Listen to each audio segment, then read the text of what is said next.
Halo, apa kabar? Berjumpa lagi di Jurnal Barata. Arab Saudi diketahui kini tengah menegosiasikan kesepakatan pembelian senjata dari Tiongkok karena tidak mau terlalu bergantung kepada Amerika Serikat dan Rusia. Ini merupakan pembelian kali pertama Saudi di tahun ini. Setelah sebelumnya dilaporkan jika Saudi membeli senjata senilai 4 miliar dolar Amerika Serikat atau setara dengan 62,5 triliun rupiah dari Tiongkok pada Desember tahun lalu. Menurut laporan intelijen yang berbasis di Beirut Tactical Report, senjata buatan Tiongkok yang masuk dalam rencana pembelian diantaranya adalah Skyseeker MX-80, pesawat nirawak CR-500, kemudian juga ada drone bunuh diri, Cruise Dragon, hingga sistem pertahanan udara HQ-17AE.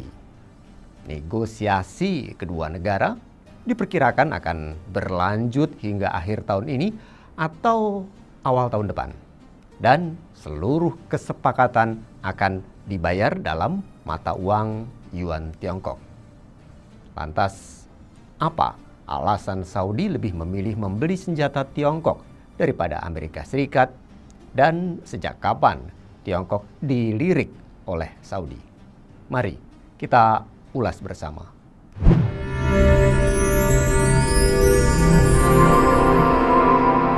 Jurnal Barata.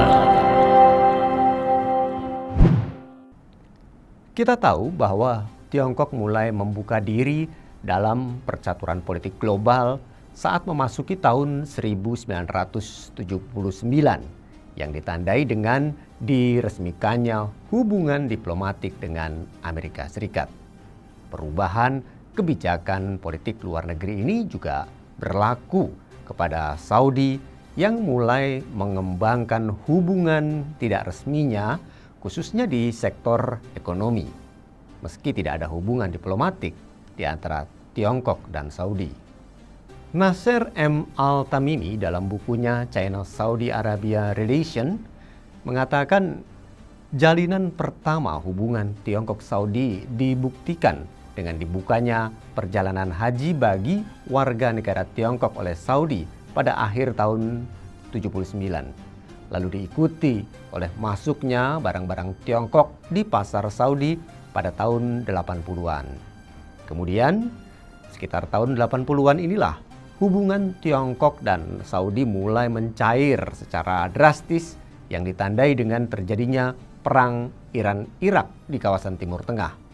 Dalam konflik tersebut, Irak yang didukung oleh Amerika Serikat, Uni Soviet, Perancis, dan Saudi secara mendadak mulai menginvasi wilayah Iran yang hanya didukung oleh Tiongkok, Suriah, dan Korea Utara. Di tengah pertempuran yang kian memanas, Saudi yang juga merupakan salah satu negara di kawasan Timur Tengah ini mulai merasa terancam kedaulatan dan keamanan dalam negerinya. Mengingat konflik yang terjadi bisa saja berpotensi merambat hingga ke negaranya. Apalagi Iran saat itu telah dipimpin oleh ulama karismatik Imam Khomeini yang semula disepelekan oleh Irak malah berhasil membalikkan keadaan sehingga membuat Saudi mulai khawatir karena tidak menutup kemungkinan Iran akan balik menyerang Saudi. Itulah mengapa T.Y. Wang dalam jurnalnya Competing for Friendships, The Two Chinas and Saudi Arabia, ia menulis para pemimpin Saudi saat itu mulai membutuhkan peralatan perang yakni rudal berhulu ledak nuklir. Sehingga satu-satunya cara untuk mendapatkan rudal tersebut yaitu dengan menjajaki kerjasama persenjataan dengan Paman Sam. Namun kerjasama itu sepertinya tidak mudah dilakukan lantaran Amerika Serikat merasa rudal yang diminta oleh Saudi tidak realistis dan tidak dapat diterima. Penolakan tersebut tentu bukan tanpa alasan, Karena sebenarnya Amerika Serikat juga takut jika Saudi akan menggunakan senjata berbahaya ini untuk menyerang anak kesayangannya di Timur Tengah yang tidak lain adalah Israel. Pasalnya, sejarah mencatat Saudi dan Israel tidak pernah akur. Akibat penolakan dan tingginya ancaman baik dalam konteks peperangan atau Israel yang tidak mungkin lagi dibendung pada saat itu, maka elit-elit Saudi mau tidak mau harus melirik Soviet dan Tiongkok. Sehingga berdasarkan pertimbangan geografis dan politis, Saudi akhirnya lebih memilih Tiongkok karena merasa lebih dekat dan momentumnya tepat karena Tiongkok juga sedang berusaha untuk meluaskan pengaruhnya di Timur Tengah. Bruce Riedel dalam artikelnya menulis bahwa proses penjajakan senjata antara Saudi dan Tiongkok dijalankan secara diam-diam agar tidak diketahui oleh Amerika Serikat. Kerjasama itu dilakukan oleh Menteri Pertahanan Sultan bin Abdul Aziz Al Saud dan Duta Besar Saudi untuk Amerika Serikat, Bandar bin Sultan Al Saud. Keduanya kemudian melakukan kunjungan rahasia ke beberapa tempat bersama perwakilan Tiongkok. Hingga akhirnya Tiongkok pun setuju untuk membantu Saudi di sektor persenjataan pada bulan Desember tahun 1986. Meski akhirnya ketahuan dan ditentang habis-habisan oleh Amerika Serikat. Dari kesepakatan rudal inilah yang membawa hubungan Tiongkok dan Saudi ke fase yang lebih serius, di mana elit politik kedua negara sadar punya keunggulan masing-masing yang menjadi daya tawar untuk menjalin hubungan diplomatik. Saudi menawarkan minyak yang melimpah yang cukup untuk menunjang ketersediaan energi selama puluhan tahun. Sementara Tiongkok menawarkan keunggulan militer dan industri yang diproyeksikan akan mengalahkan dominasi Barat beberapa tahun ke depan.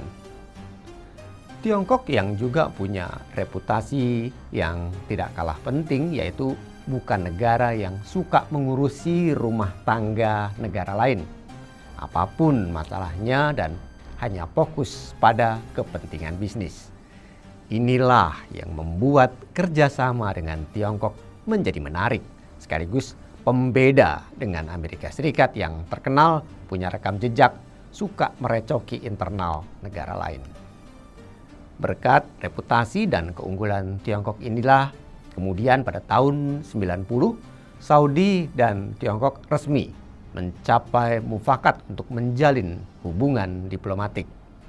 Meski demikian, menurut peneliti di lembaga think tank Lowy Institute, Evan Fredin, hubungan keduanya hanya bersifat transaksional. Sebagai contoh, Tiongkok akan memberi senjata jika Saudi mengirimkan minyak atau sebaliknya. Jika tidak dilakukan, maka tidak terjadi proses pertukaran. Proses pertukaran ini sepertinya sampai hari ini terus terjadi, di mana baru-baru ini Saudi diketahui juga sedang menegosiasikan senjata berteknologi canggih dari Tiongkok, mulai dari drone pengintai hingga sistem pertahanan udara. Setidaknya ada beberapa alasan Saudi lebih memilih membeli senjata ke Tiongkok daripada Amerika Serikat. Yang pertama, karena Saudi sedang bersitegang dengan Amerika Serikat yang mengkritik kematian jurnalis Jamal Khashoggi pada tahun 2018. Selain itu, Amerika Serikat juga memprotes manuver Saudi dalam OPEC+. Hal inilah yang menjadikan Saudi marah dan mencari sumber pemasok senjata selain Amerika Serikat. Lalu yang kedua, karena Saudi ingin mendiversifikasi peralatan militernya agar tidak terlalu tergantung dengan Amerika Serikat, sekaligus bisa memiliki berbagai jenis senjata yang mumpuni dan berteknologi canggih dari Tiongkok dalam melindungi kedaulatan dan keamanan negaranya. Dan yang ketiga, karena Tiongkok ingin mengembangkan peralatan perang berteknologi canggih yang tidak kalah dengan Amerika Serikat dan Rusia, dan fakta membuktikan hal itu bahwa teknologi militer Tiongkok memang sangat berkembang dalam beberapa dekade terakhir ini. Yang keempat, Tiongkok mampu menjual peralatan berteknologi canggih dengan harga yang menarik dan murah.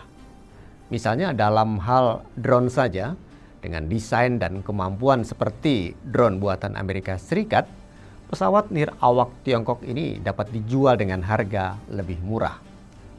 Oleh karena itu, kerjasama yang telah dibangun sejak tahun 1990 tersebut nyatanya sangat dirasakan hasilnya hari ini. Dan itu membuktikan bahwa hubungan Tiongkok dan Saudi tidak salah langkah. Alhasil, aspek ekonomi dan energi tetap menjadi keuntungan yang dapat dinikmati oleh Tiongkok dan Saudi di tengah situasi global yang tidak menentu. Demikian Jurnal Barata. Saya Aksan Prawira.